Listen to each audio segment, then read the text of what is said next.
E Jesus continua falando lá no seu texto, dizendo assim: e foi e chegou-se a um dos cidadãos daquela terra, quando mandou para os seus campos apacentar porcos.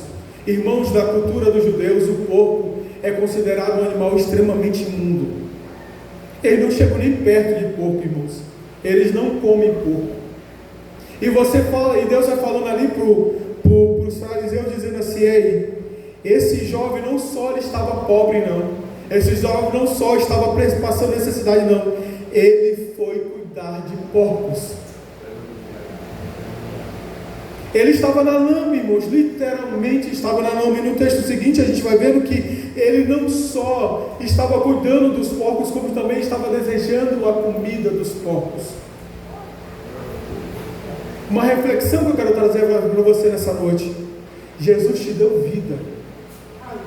Jesus te deu o que tinha de mais precioso, que é a presença dele. A palavra dele é algo que se renova a cada dia, a cada manhã. Não tem nada mais precioso. Muitas vezes a gente vê muito cristão falando assim: eu quero ir na igreja para que Deus profetize para mim. Você sabe qual é a maior profecia? Está aqui nas suas mãos. A palavra de Deus é a maior profecia que você pode ter. E a gente vai vendo que ali era como que Jesus estivesse dizendo para ele: ei, se você se afastar de mim, da minha presença, você não só vai apacentar porcos, não, você vai desejar comer a comida daqueles porcos, você vai estar na lama totalmente sujo. E a presença de Deus é contínua. Mas o que eu acho bonito, que nós vamos nas outras parábolas, que primeiro o pastor ele foi atrás da ovelha, na segunda a mulher procura a dracma, mas nessa parábola esse jovem chega a uma reflexão. Ele começa a pensar e ele cai em si que ele era feliz e não sabia, que ele estava na casa do seu pai e não lhe faltava nada. Ele não tinha preocupações, ele estava no cuidado. Ele não entendia que o quanto ele era feliz. Ele procurou felicidade fora da casa do pai, mas ele não encontrou nada disso. Ele encontrou totalmente diferente. Ele encontrou solidão, ele encontrou sofrimento, ele encontrou fome e humilhação. Mas no texto ele fala que o jovem caindo em si, e ele fala assim: ei, quantos trabalhadores na casa do meu pai tendo que comer? Quantas pessoas lá não falta nada e eu pereço aqui de fome? E ele fala assim: levantar-me irei ter com meu pai e direi: pai, pequei contra os céus e pequei contra ti. Esse jovem ele começa a entender que ele não era simplesmente uma pessoa que estava ali, mas ele começa a entender que ele era filho. Ele era filho. Você é filho de Deus. Você é filho de Deus. Irmão, mas eu olho para mim, eu não vejo valor. Mas eu quero dizer uma coisa: Jesus morreu por você, porque Ele vê em você um valor que é inestimável. Nem toda a riqueza do mundo, se hoje Elon Musk, que é o único homem que é bilionário, se eu estou enganado, é trilionário, ele tivesse toda a fortuna dele e tentasse comprar a sua alma, nem de longe se compararia ao valor que você tem, porque a morte de Jesus Cristo no Calvário foi perfeita, porque Ele morreu sem medidas por você.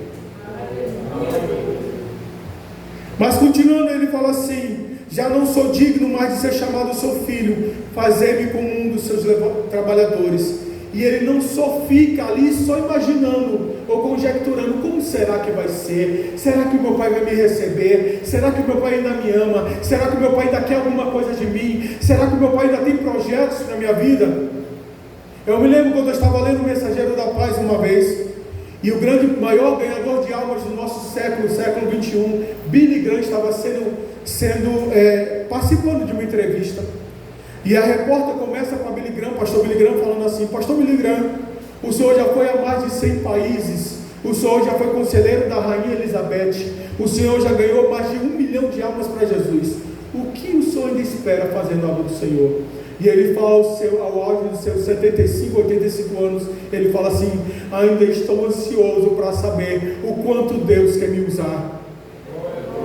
Irmãos, mas ainda não chegou, eu não entendo se ainda está no meu tempo, eu não entendo, eu não estou fazendo nada. Deus te capacita, Deus te chama, Deus te capacita. Deus tem um projeto especial na sua vida. Irmão, mas eu não sei cantar, mas eu sinto que quando eu louvo, Tem um negócio diferente, eu sinto a presença de Deus. Peça de Deus o dom do louvor. Irmão, eu tenho vontade de pregar o Evangelho de Cristo, de cumprir o ID, mas quando eu falo lá, eu começo a gaguejar, eu não sei ler, eu não sei falar direito. Ore, dobre o seu joelho, jejue e busque do Senhor. Deus vai te oferecer o dom, porque Ele vai te capacitar. Se isso que você sente no seu coração está queimando no seu coração, sabe o que é isso? É o Espírito Santo de Deus falando assim: ei, eu quero te usar, eu quero te capacitar, eu quero te levantar como diferencial, irmãos.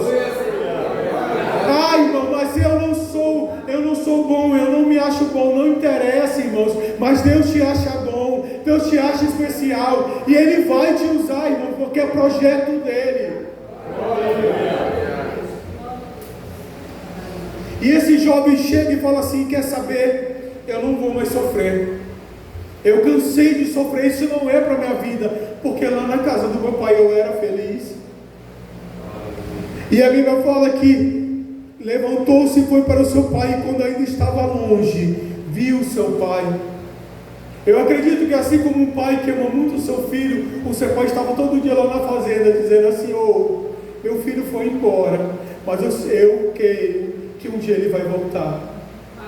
E o que é bonito dessa história é que o filho começa a caminhar para o seu pai, mas o seu pai não se contém de emoção, de amor. A Bíblia fala que o seu pai corre ao seu encontro, abraça ele, beija ele, e ele fica feliz, contente, porque o seu filho voltou, irmãos. Aleluia. Você se lembra quando você aceitou Jesus e você viveu o primeiro amor? Que coisa linda, que coisa fantástica. Você se lembra quando você escutava o hino e você já começava a chorar? Quando você ouvia uma pregação, as lágrimas já vinham nos seus olhos, você já começava a falar em mistério, você tinha aquela alegria, plena convicção que você iria para o céu e que você estava conectado com Deus. Nós precisamos em todo tempo voltar ao primeiro amor, irmãos. Nós precisamos ter uma conexão direta com Deus. Sabe qual é o diferencial que eu quero falar para vocês? Que quando você não está naquela época, você acha que você é imbatível. Eu fui atropelado, não interessa, eu estou bem, Deus me salvou. Eu estou passando a adversidade, isso vai passar porque Deus está comigo, eu sei que vai dar tudo certo.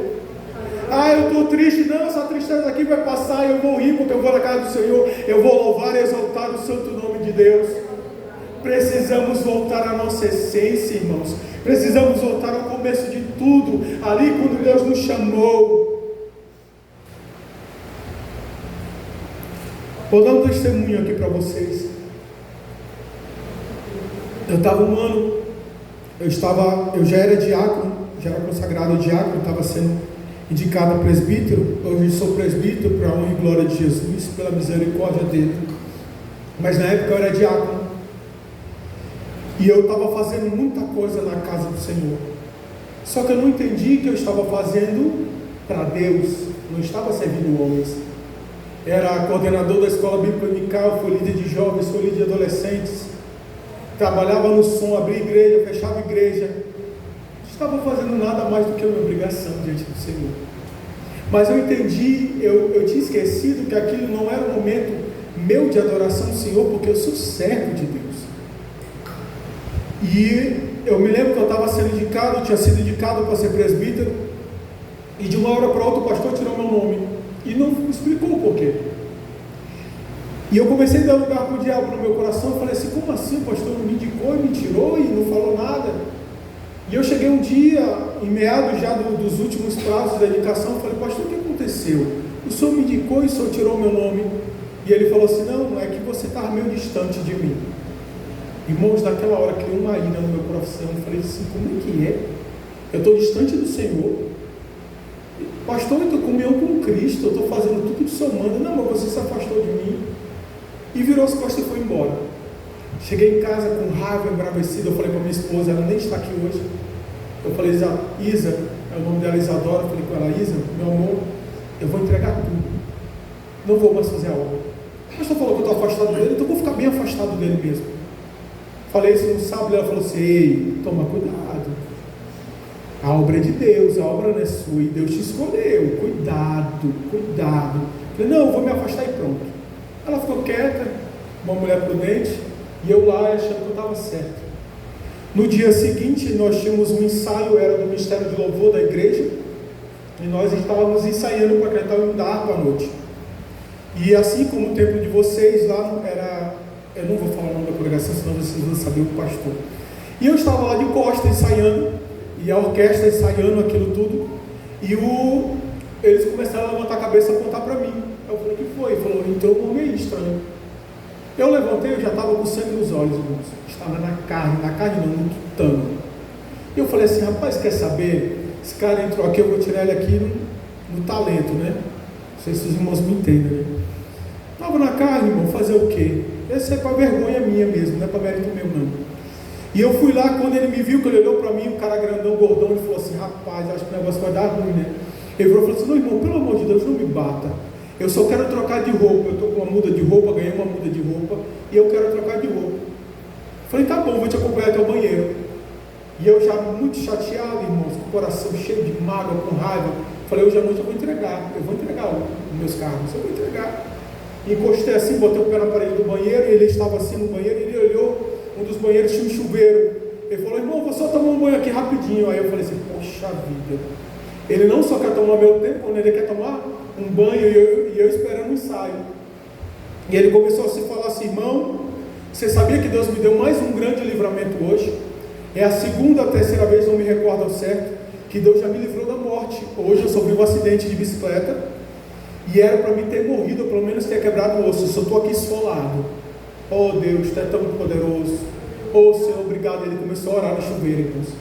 E eu fiquei olhando para ele, eu falei, eita, esse cara é bem diferente, eu acho que é desviado. Irmãos, ele começou a falar versículos de cabeça. Que coisa linda, irmãos. Se vocês me pediram 5 aqui, eu não sei falar de cabeça, parece que eu fico nervoso, mas quando eu estou em casa eu lembro de um monte, mas assim não dá.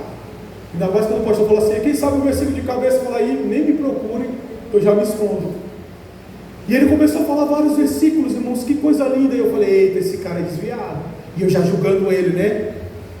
E ele começou a tocar os hinos sem ninguém cantar, só a melodia. E ele começou a cantar o hino. E eu falando, esse homem é desviado. E todo o tempo ele falava um versículo e falava, Senhor, muito obrigado, Deus, pelo livramento. Senhor, muito obrigado, Deus, pelo livramento. E eu já falando, meu Deus, isso não vai acabar não, para ele logo ir embora e chutar logo ele. E aí o Espírito Santo falou comigo com o coração todo cheio de mágoa, de tristeza, de raiva. O Espírito Santo falou comigo com uma voz que eu falo agora com vocês. Ele falou assim, ei, sabe qual é a diferença para ele? E eu, carnal, pecador, falei assim, eu fiz a melhor escolha. Aí o Espírito Santo falou assim, não, a minha graça te alcançou. Irmãos, eu abaixei minha cabeça naquele banheiro, não tive mais argumentos. Só comecei a chorar, porque a graça de Deus nos alcançou, irmãos. Glória a Deus. Se a gente andar pela cidade onde era antiga, foi por um tempo temporário, a antiga rodoviária, você vai ver tanto morador de rua. Fizemos uma vez uma sopa para os jovens, não conseguimos vender, e fomos entregar lá, eram mais de 40 sopas, irmãos. Não deu para quem quis. Se a gente for andar aqui na Campos Sales, descer na Campos Sales, e você olhar para o lado direito do João Paulo II, quantas pessoas estão almejando pela cura, estão falando assim, Senhor, se o Senhor me curar, eu vou para a tua casa, vou te louvar e vou te exaltar. A graça de Deus nos alcançou. Quantas pessoas não tiveram oportunidade de falar assim, Senhor, me perdoa, eu não consigo mais voltar. A graça de Deus te alcançou. Mas se eu te perguntar nessa noite, você vai dizer assim, irmão, mas eu estou passando um problema tão grande que eu não consigo resolver. Mas a graça de Deus te alcançou. A graça de Deus te basta. E é por causa dessa graça que você está de pé.